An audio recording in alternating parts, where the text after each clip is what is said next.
How about let's turn the clock back to 2020, the year of the pandemic.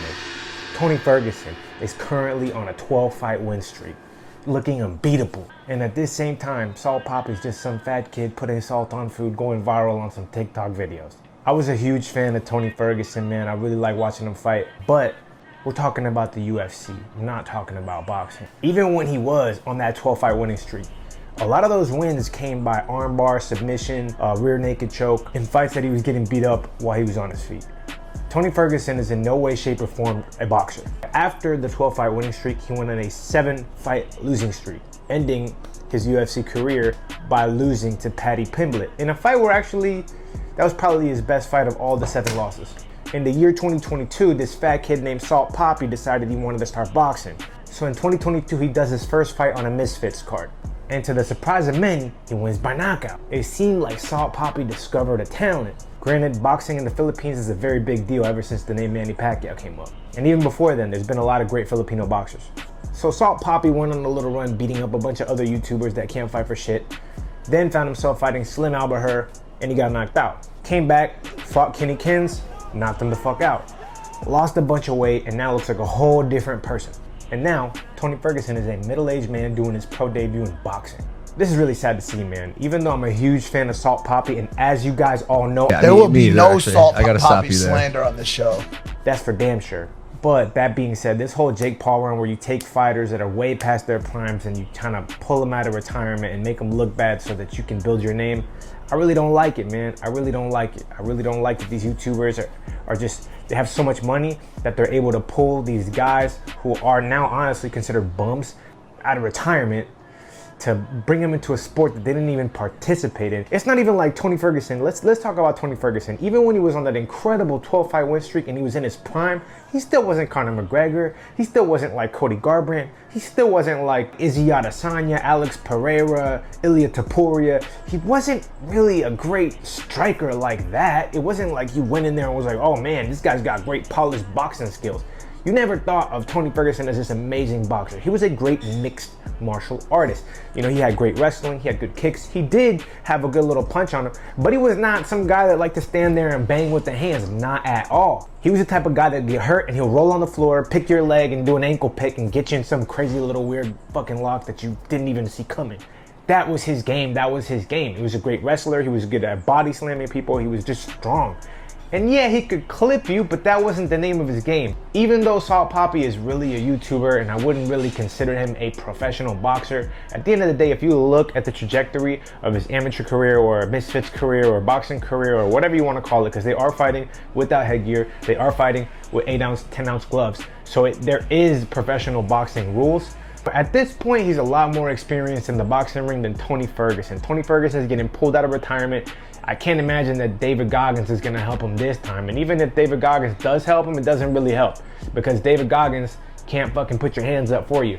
David Goggins can't make your reflexes better. David Goggins can't help you in the motherfucking ring. Yeah, you can get in shape so you can last, but at the end of the day, that's all I think is gonna happen. He might be able to last. And I wouldn't be shocked if Salt Papi clips him and knocks him out just because, you know, he's in better shape now, he's stronger now, he's more skilled now, he's more fluid now. You could just tell by the way he's boxing.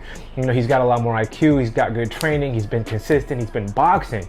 You know, he's been living in the gym. And that just makes you better. At this point, it's been 3 or 4 years of boxing.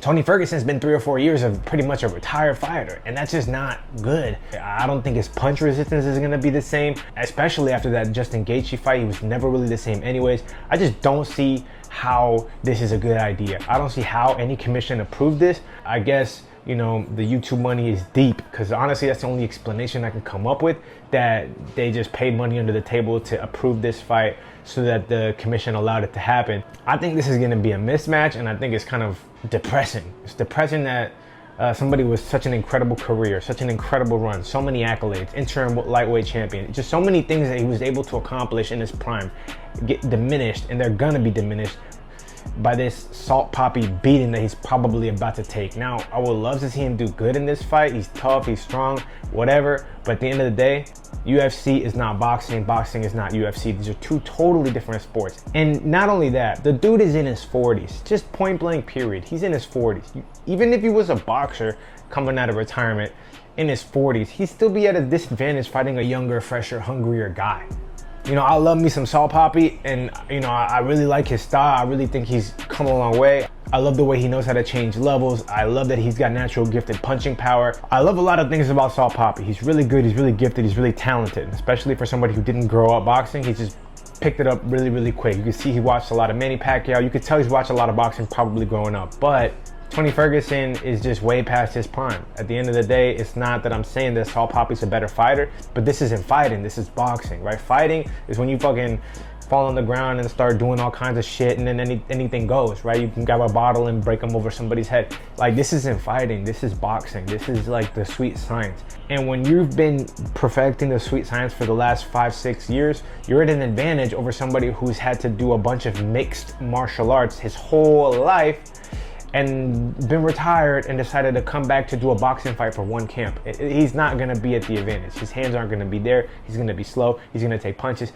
I don't see Salt Papi being able to knock out Tony Ferguson, even at this stage in his life and this stage in Salt Papi's career.